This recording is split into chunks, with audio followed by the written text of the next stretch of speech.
Austin. And then came back to Austin. And those first few years, the first few years for me, I feel like in hindsight, I floundered. So I would do a lot of lead generating activities, and I would do them all over the place. And I would try this one week and try that another week, and just I had some success, but I feel like it was more right place, right time, which that's great. Success is success. However, once I got, I don't know, there's something magic that happens when you work with Lena, and some of you probably have already experienced that.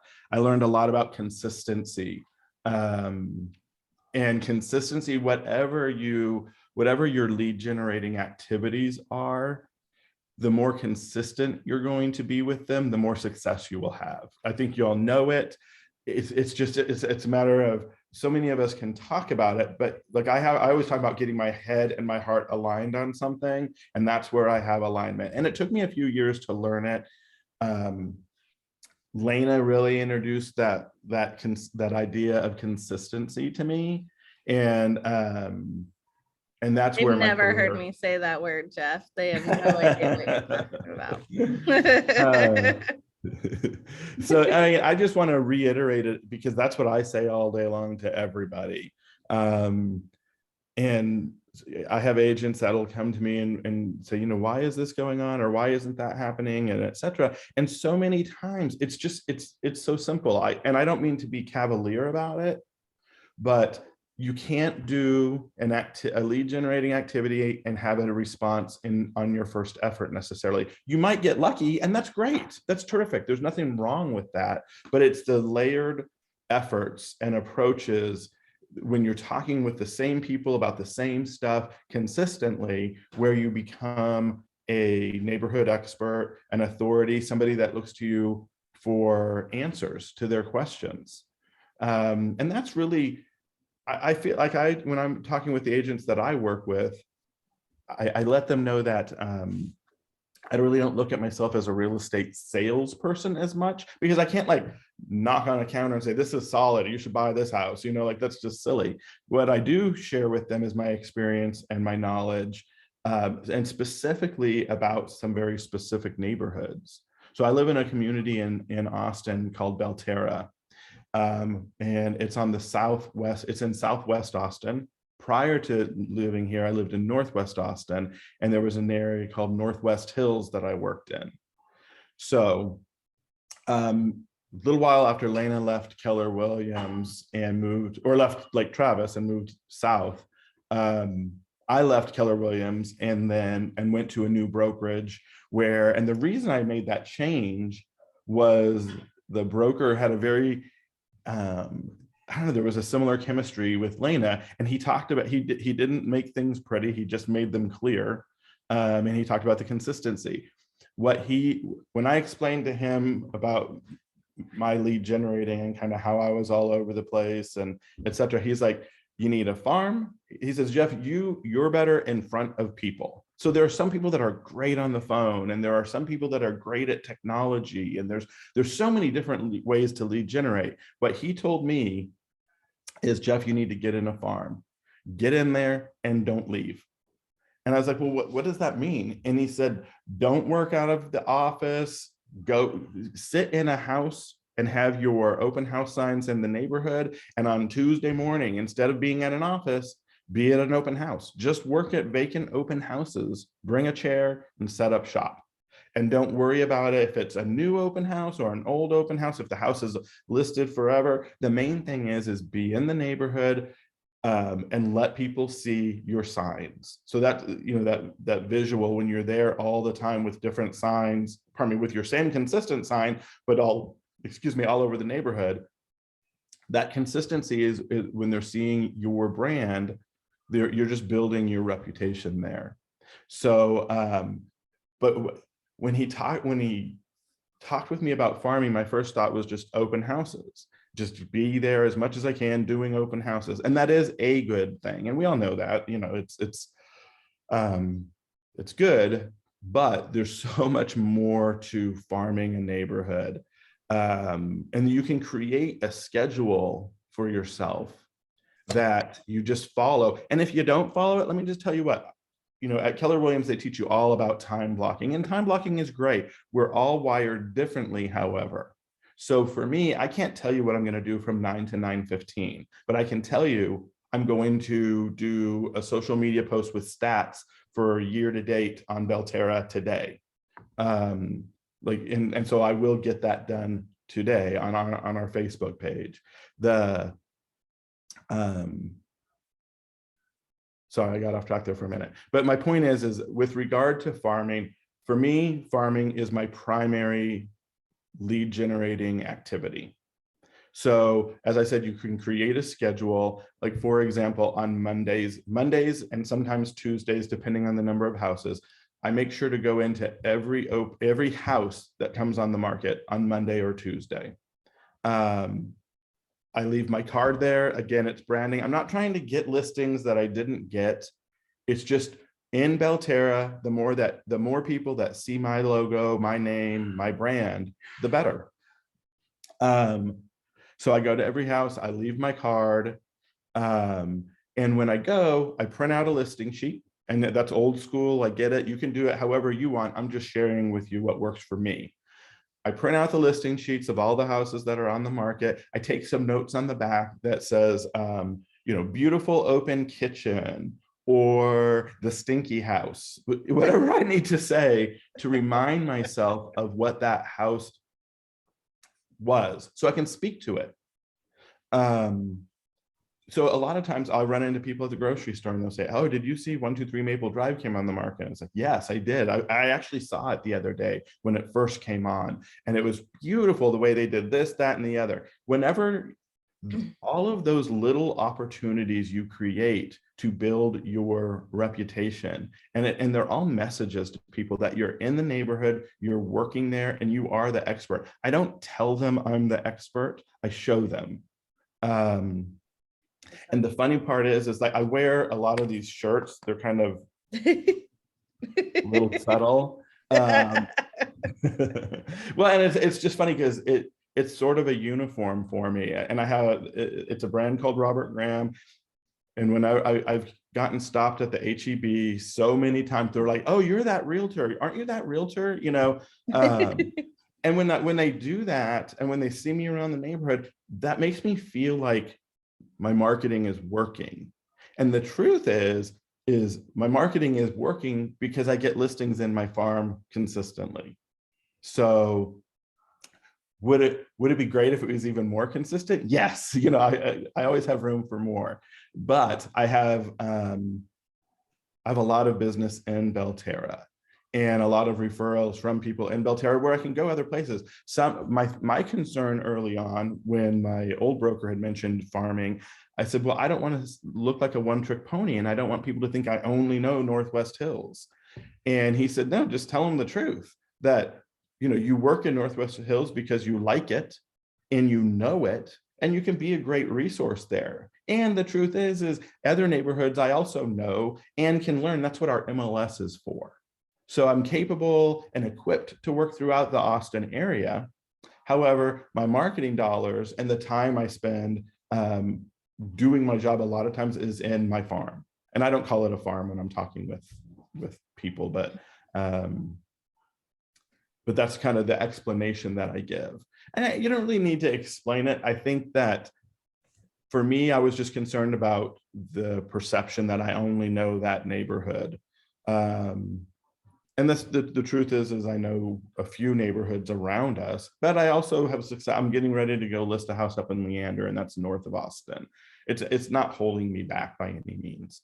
So anyway, going back to the schedule, the Mondays and or Tuesdays, I typically go look at the new listings that came on the market, take some notes so I can really speak to them. And I just keep them in a little manila folder. And as they go pending, I'll write pending. When they close, I just take them out and they're no longer an issue for me. They're sold, they're done. I don't need to know anything about them. The other thing that I do on Mondays is I just take a look at the stats. so I can talk with people about the stats. How many houses have sold in the last 90 days? And I also don't worry if I don't know a stat. That gives me a chance to follow up with people. I found with a lot of, I was going to say I found with a lot of newer agents, but it's not even true. Or I think that there's just a lot of agents in general who they fear not having an answer for somebody. It's okay not to have an answer. It's not okay not to follow up. Follow up is the greatest opportunity to build rapport. So if they ask you a question that you don't know the answer to, then I just, I'll let them know, say, hey, you know what, that's a great question. Actually, I want to look into that a little deeper. Do you mind if I give you a call back tonight at 5 or whatever the situation is? I try to be very specific and then do that. I think when you follow up specifically, that's huge. So we've established that. I go and look at these houses. The next thing that I do is I go and I try to get in open houses. I really recommend you work in vacant houses for open houses. So that way you can spend your time connecting with participants at the open house rather than babysitting the homeowner's stuff. Mm-hmm. When you do an open house, you are responsible for what's going on in that house. And that's why, again, I really, probably 95% of the time I'm in vacant open houses. And when, like, if I know I'm going to do an open house on a Wednesday, for example, then in my neighborhood, there's Rooster Springs Elementary School. And Rooster Springs, those parents start lining up at 2:30 in the afternoon. And by about 2:45, they're spilling onto the street. And one thing that I've learned is there's a lot of stay-at-home parents who are lonely and craving interaction from another adult. So I will take, I have an invitation that I created. I just fill in the blank with the day and time and an address. And I go to that drop-off line. I don't go on school property. They've never told me I can't. I just don't want it to turn into something negative. So I don't go on school property. I just go on that public street where the cars are all lined up. I knock on the window. I talk with people and I introduce myself and let them know, hey, tomorrow at 2 o'clock, I'm going to be at 123 Maple Drive doing an open house until 6:30 or whatever the time frame is. And sometimes they'll say, well, you know, I already live in the neighborhood. And I was like, well, that's great, because this is a chance for you to bring friends or family closer, and maybe choose your next neighbors. And then people are like, oh, that's clever, or this or that or the other, whatever. My goal is not to talk with that whole line. My goal is just to, from car to car, connect with whoever's talking with me. I don't try to end the conversation quickly. I try to spend the time connecting and building a rapport.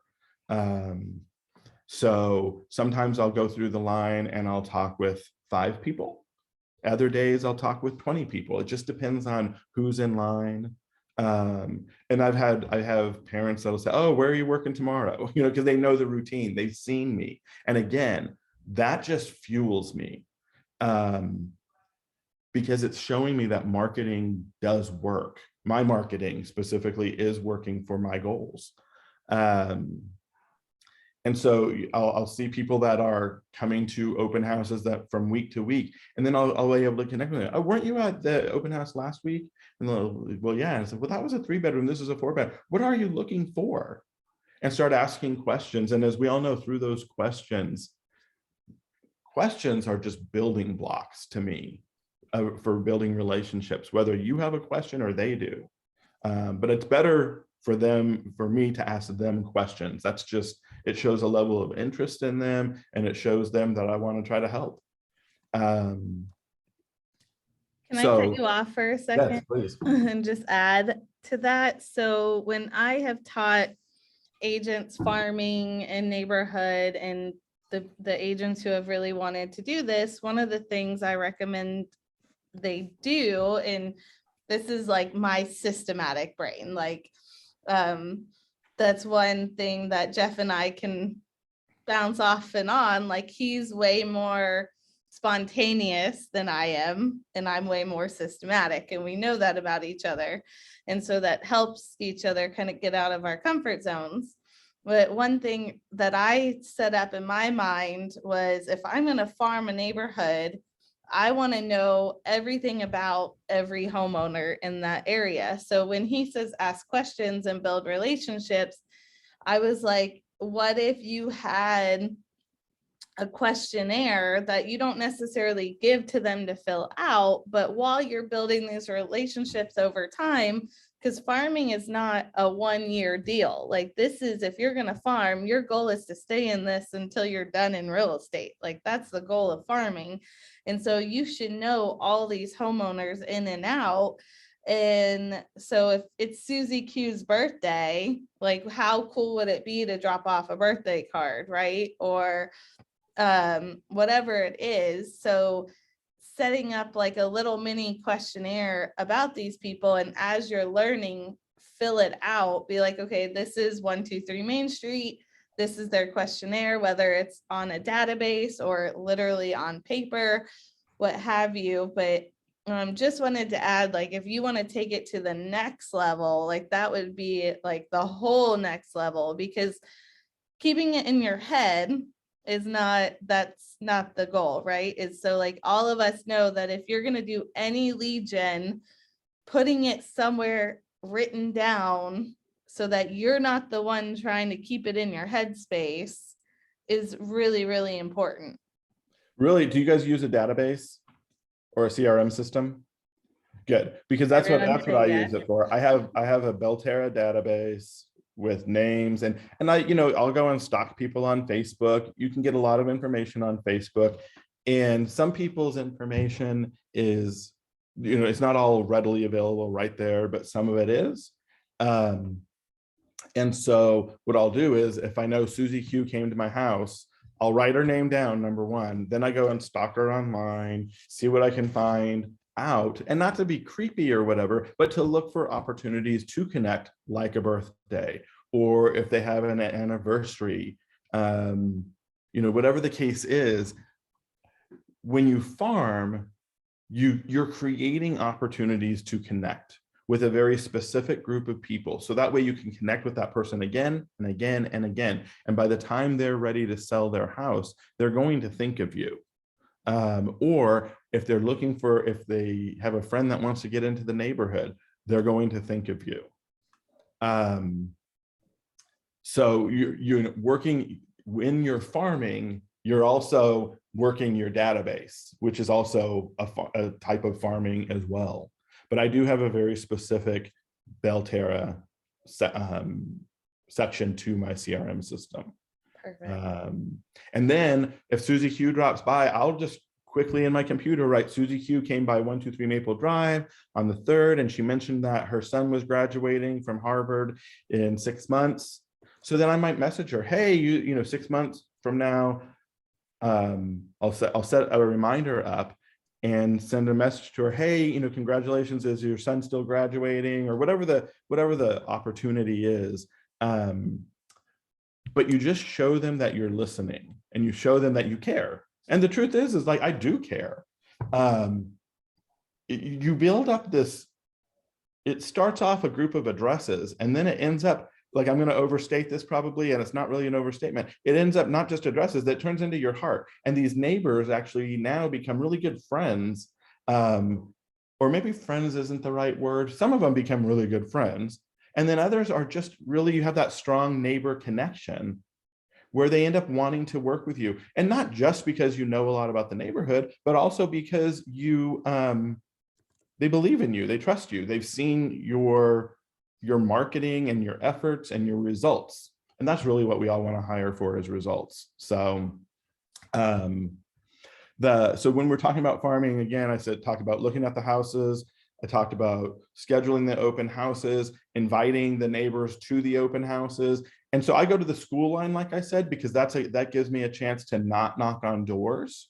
I'm not against knocking on doors, but what I see in our Facebook page for Belterra is like, there's a lawn care company that'll come through, and somebody was like, oh, Joe Blow from the lawn care from XYZ lawn care company is knocking on doors. I told them that we don't like that here. And they have all this whole big conversation about that. So because I'm part of the neighborhood and because I'm on that Facebook page, it helps me learn how to tailor my message. Did you create the Facebook page, Jeff? In this case, I did not. It was already there. However, can you share your screen with me by any chance? Yes. So there's a couple, there's High Point is nearby, and then there's also another community called Parton. Can And you see my screen right now? yes, I see yours. Okay. What would you need me to do? Can you click on share screen with me? I don't know that I can do that. Well, that's all right. The point, what I was going to show you is if you Google I made you the host. Pardon me? I made you the host. So now you can screen share it, I think. Stop video mute. I don't know how to.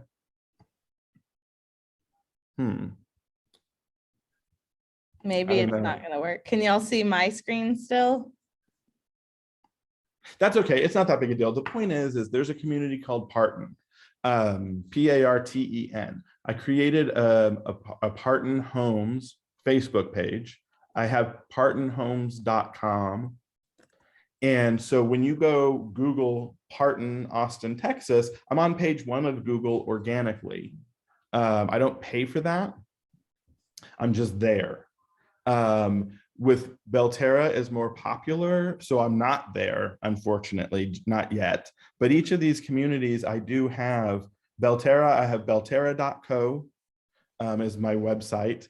And then Parton Homes, I have partonhomes.com. And there you are on page 1. And that just, when you go for listing appointments and whatnot, and you're already there on page 1, it's really, it's just helpful. You just build credibility. And when you create a Facebook page, a lot of times that Facebook page gets ranked up high quickly. So it's just, all of this is just helpful. Having your online presence in your neighborhood is a big deal. And being on the Facebook page is a big deal. Creating, even if you're not, even if you're not the creator of the page, you can still, you have this captive audience.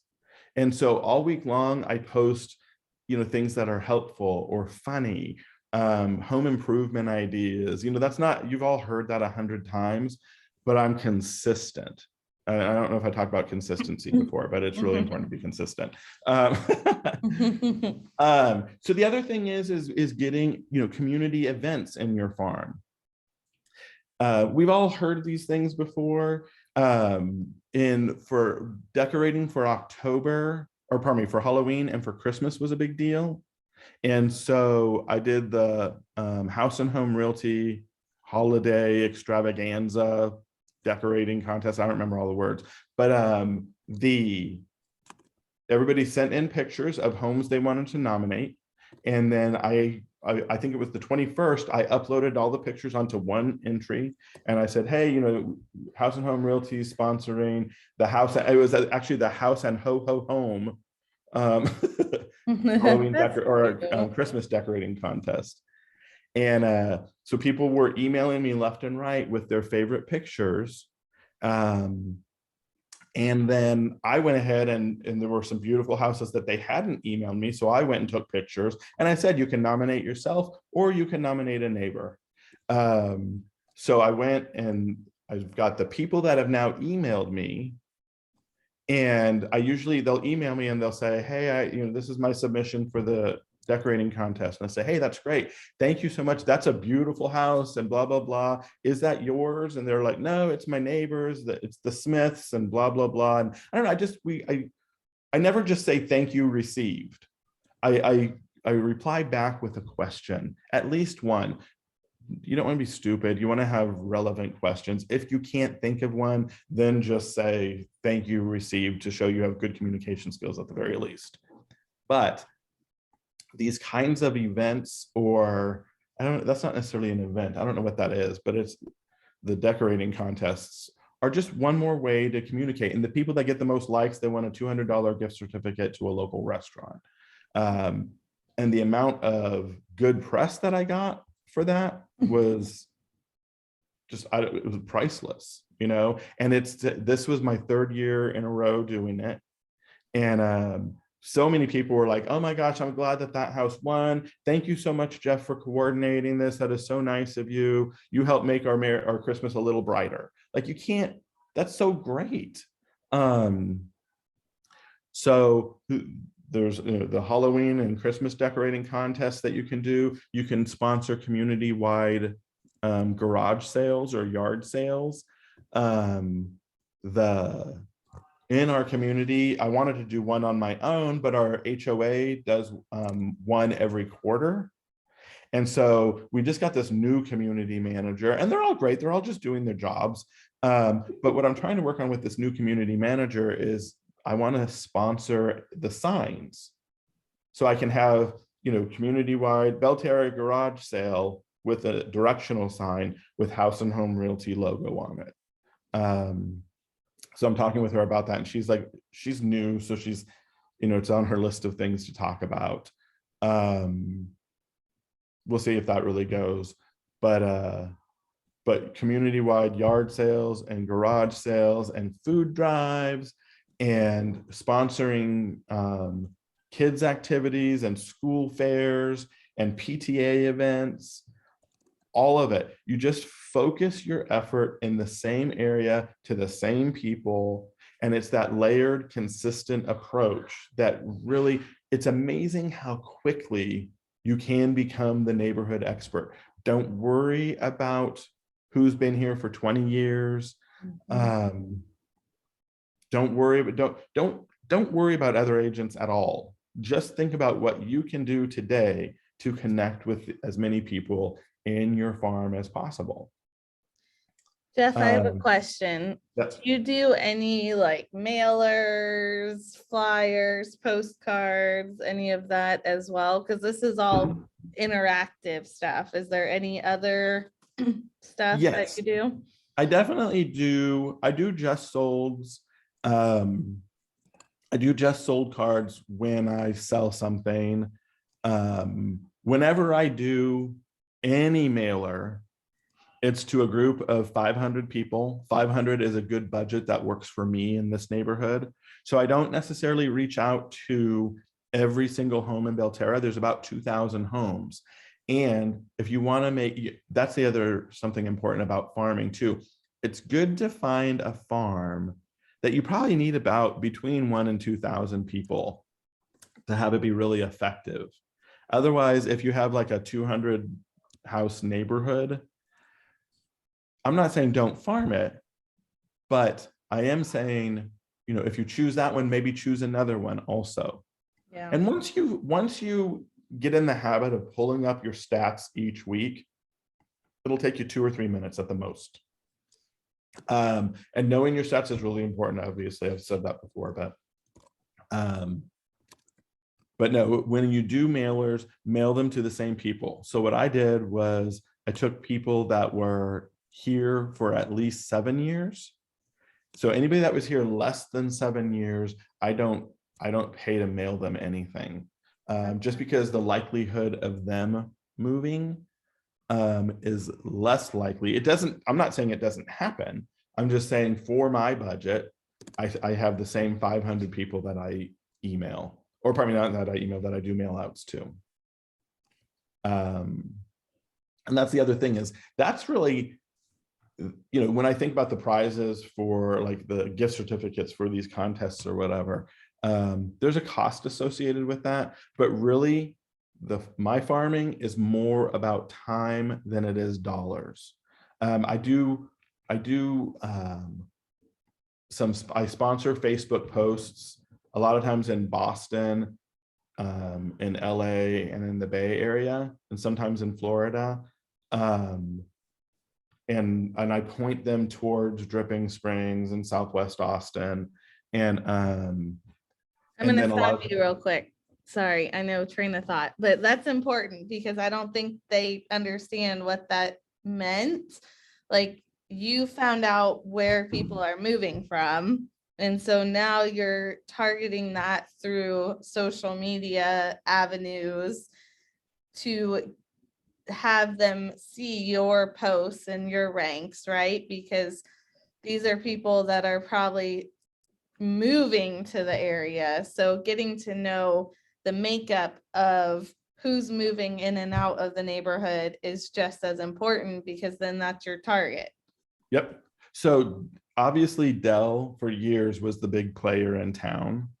And Dell is still a big player in town, don't get me wrong. But then Dell bought EMC up in the Boston area, and EMC was huge. So now you've got a lot of people moving between Austin and Boston. And so when I do a Facebook post up in Boston, I'll talk about, I used to live in Boston, and I lived in Milton. And so, there's Belterra has the same community vibe that Milton offers, or you know what I mean? Just you just think about how you want to market to these people. I don't try to be all things to all people. I just tell my truth and share my experience. But now the thing is you've got Dell here, of course, you've got IBM, you have Tesla has a huge presence, a lot of people moving here. So I just think about those companies that are opening or expanding their presence in the Austin area. And then a lot of times I'll talk about commute time to Southwest Austin. And, I try to, even when I'm sorry, I was talking about farming and Sorry. I apologize. Because the point is even when I'm sponsoring, I still sponsor ads even in Austin, because like myself, I lived in Northwest Austin and we moved Southwest. So I still want to, if somebody has questions about Belterra is a very competitive neighborhood to get into. It didn't used to be, it is now. It just changed over the years, and they're not expanding it any longer. So the having feet on the ground in the neighborhood that's very competitive, that's appealing to some people. And it does make a difference. And when I have listings here, I let people know, I'll give you a heads up before the listing comes on the market, that kind of thing. And I don't recommend, this is just me, I don't try to do both sides of the deal. I'll refer them out to one of the agents that work with me, or I'll do the listing and just loop them in, but just to get the listing done quickly, sold quickly, so they don't have to be unrepresented. But sorry, I'm getting all over the place. Okay. So to get back on track, let's say kind of go through the mailers again. So you get a listing. Do you do just sold? Do you do just listed or coming soons? I don't do just listed or coming soon, only because our average days on market here are 6. So by the time everything gets created, processed, and mailed, it's no longer relevant.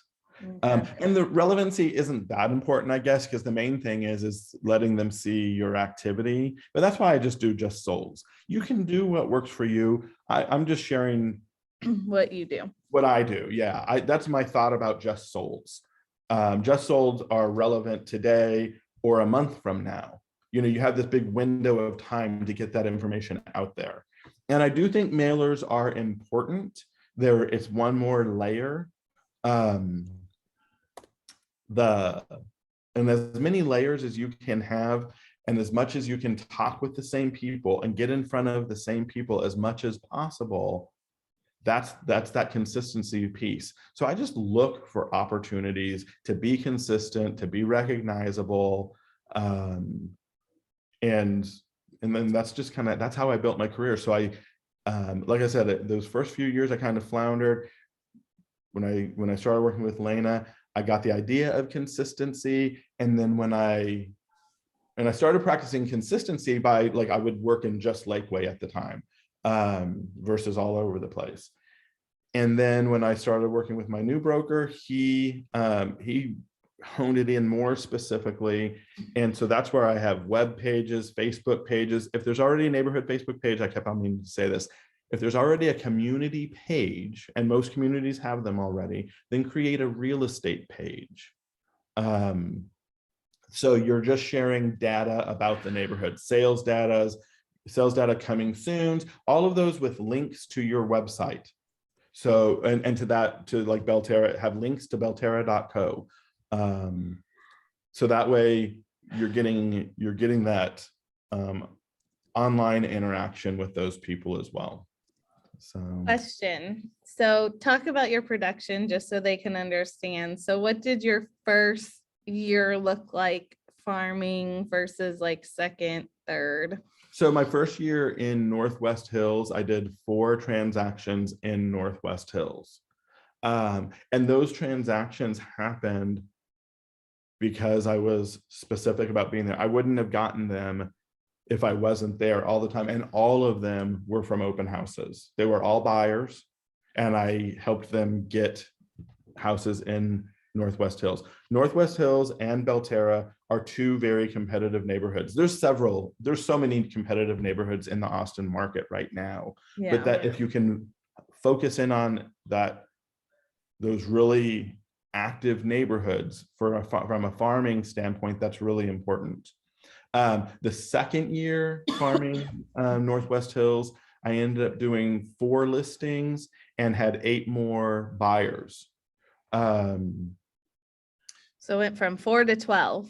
4 to 12. That's pretty Amazing. big. There's Yeah. other people that did more than that. I'm not saying it's the most, but it was certainly better than what I was doing before.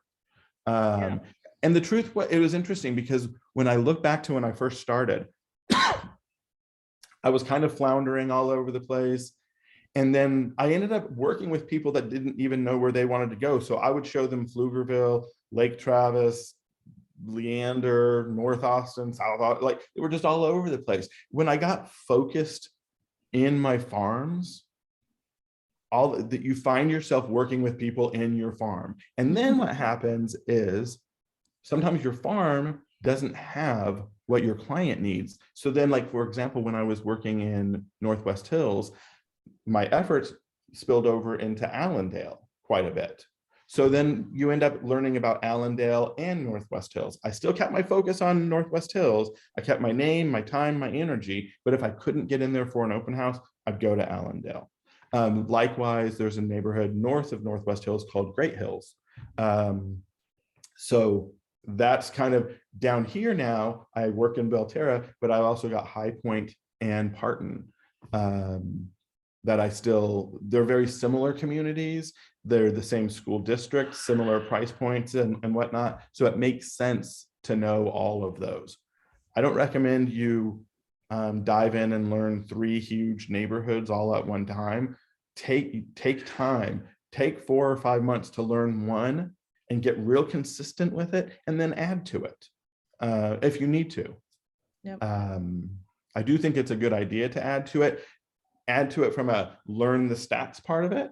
Yes. And even if you don't remember the stats, like some weeks I'm on and I'm good. Other weeks, I'll just text myself the stats so I can have them. And I'll, like, someone will say, how many houses sold last month? Let me look at that again 1 second. And then I just look at my text to myself.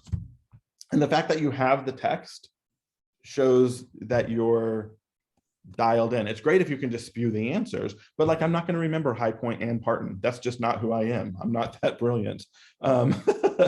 But the ability to just go to your phone and look and have the answers right there at your fingertip is really helpful. So I love it. Do you want to open the floor to see if anyone has questions? Sure. All right, so I have you all muted, so if you have a question, you can unmute yourself and fire away. Someone should have a question.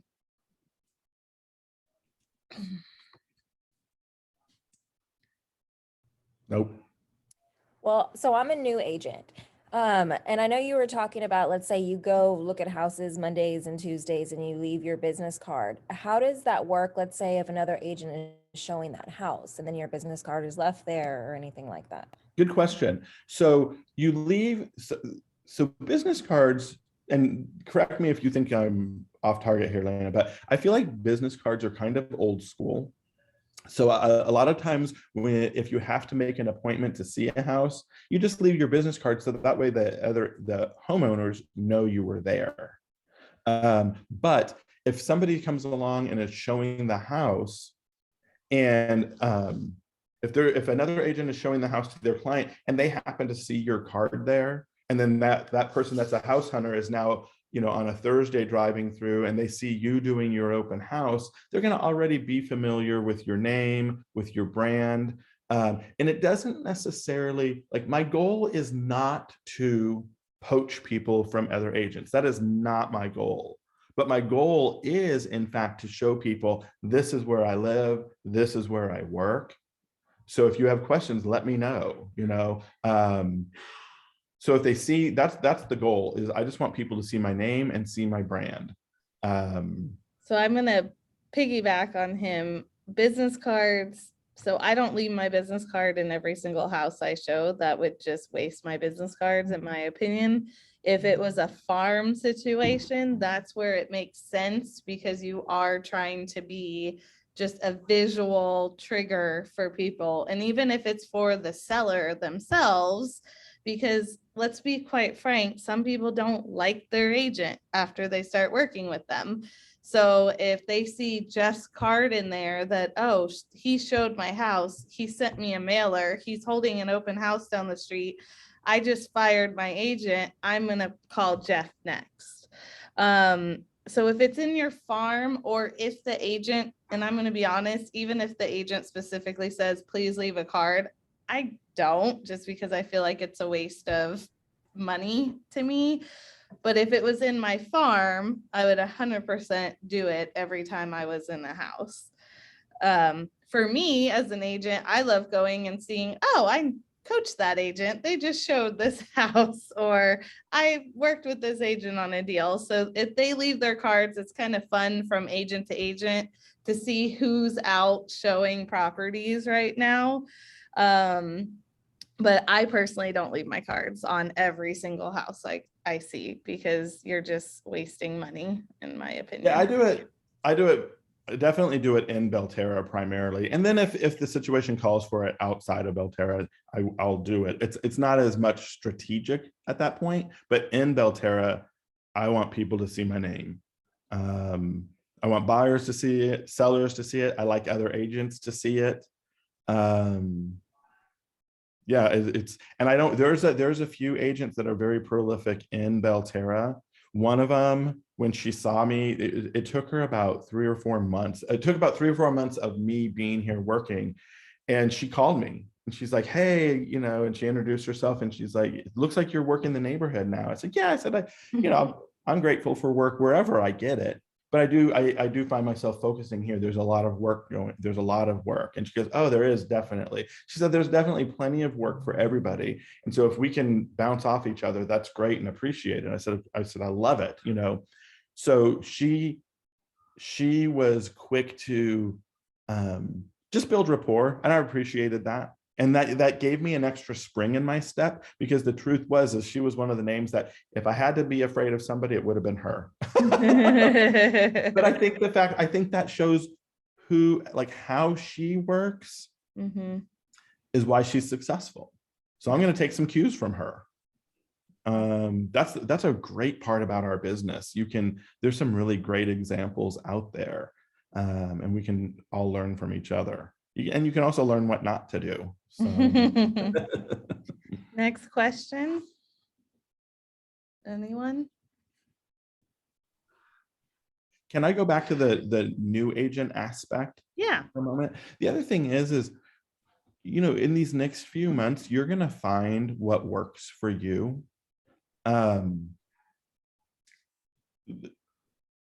You're going to find, you might be great on the phone, for example. That's great. Or you might be great in person, or you might be great at working your database. You're going to find what works for you. Here's the thing. None of this is rocket science, okay? It's so just, even if somebody has 20 years experience, that's great. It doesn't matter. You have your own experience that you bring to the table.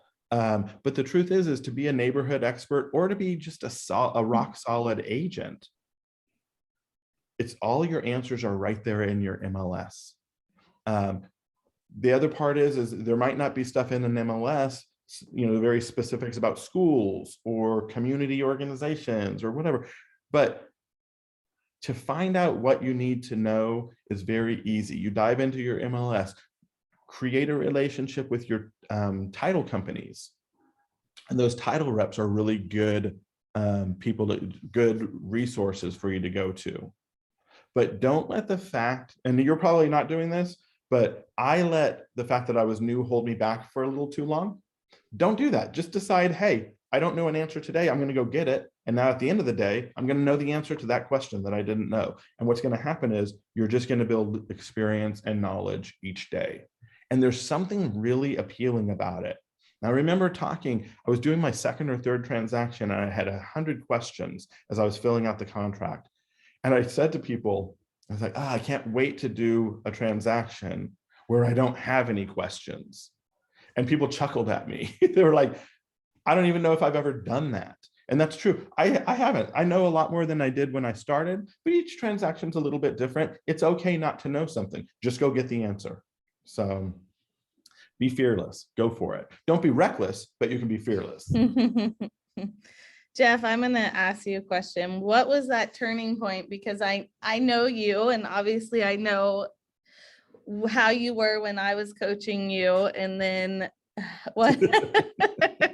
And then something clicked, right? Like, what was that defining moment to say, okay, I'm going to stop being consistently sporadic to consistently focused? So I'm probably overselling myself the way I talk about this, because I fall off the wagon sometimes. Do you know what I mean? Like I might miss a Monday, for example, looking at houses that just come on the market or whatever. I don't beat myself up about it. I just correct it. So if I didn't do it on Monday or Tuesday, I go on Wednesday.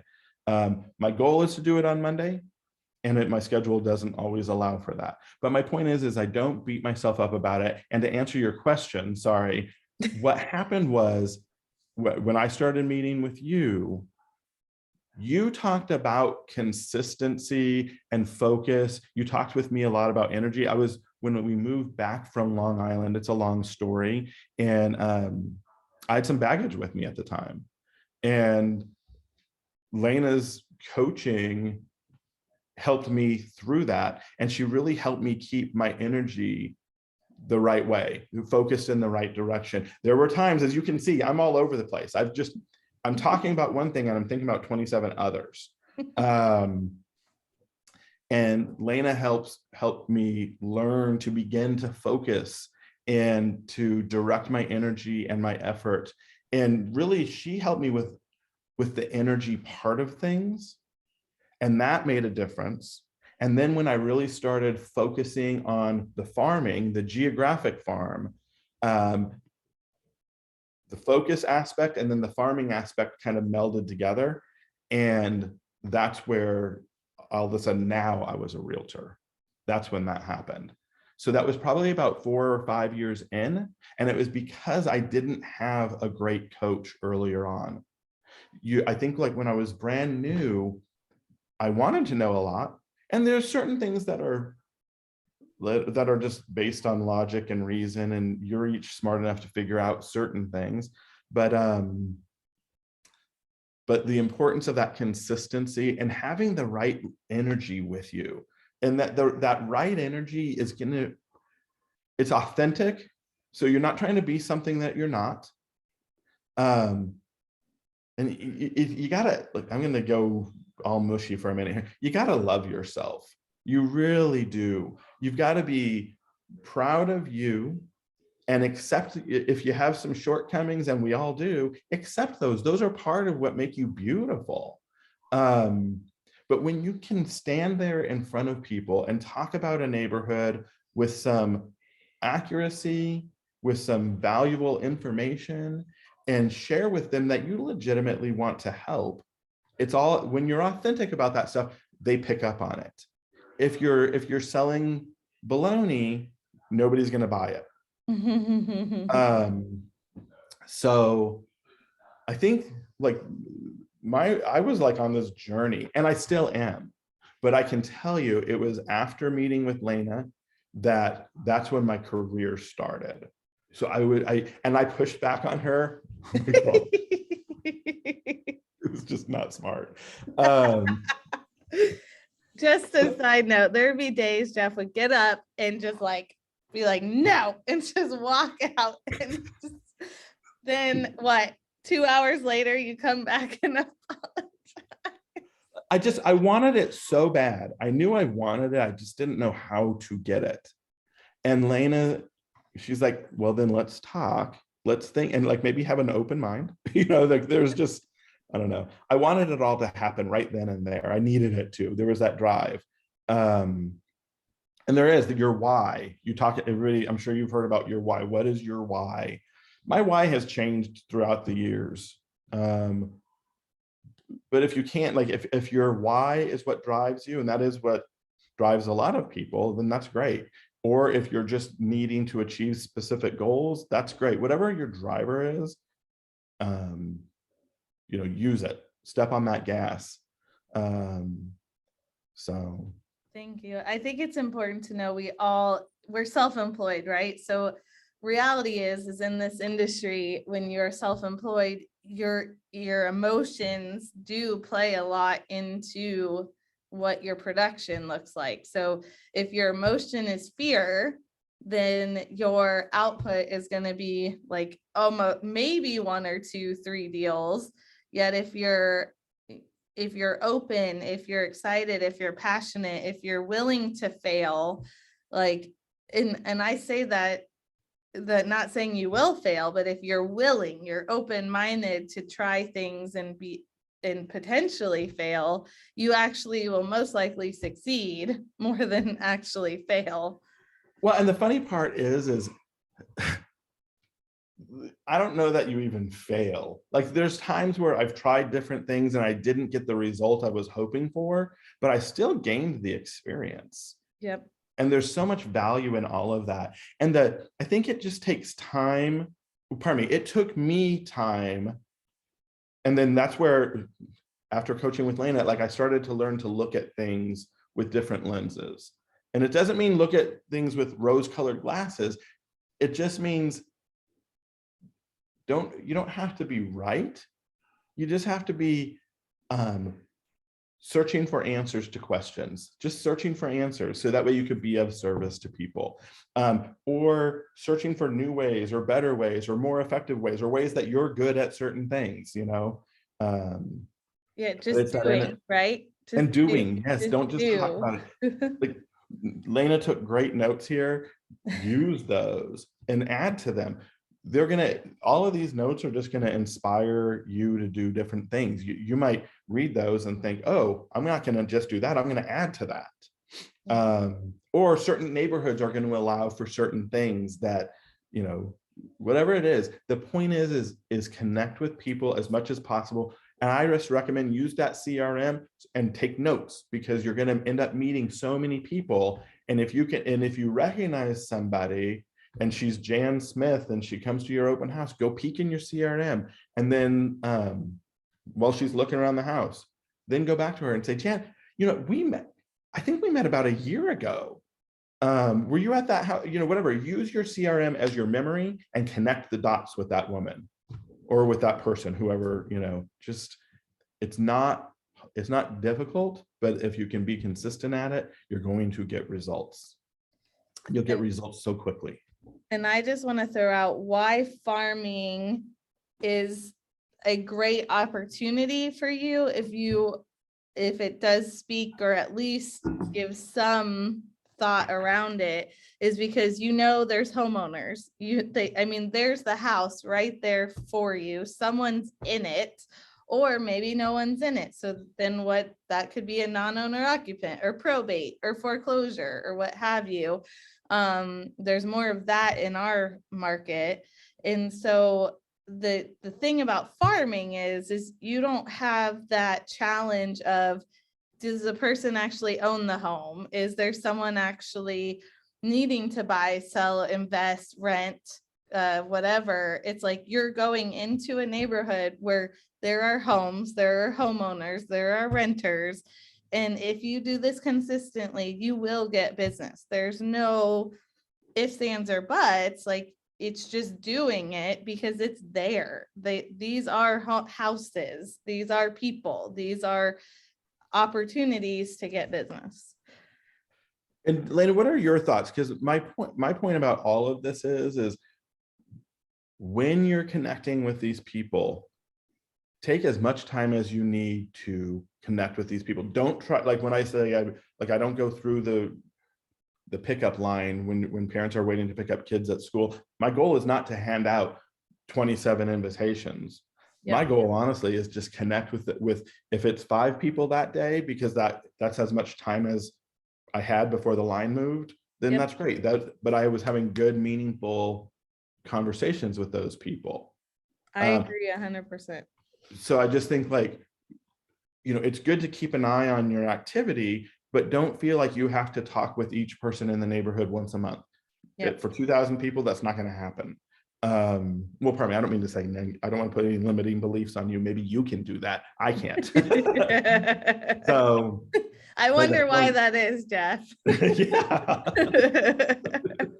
I feel Lewis maybe just as the same. But my point is just make the most of that time and just connect, consistency.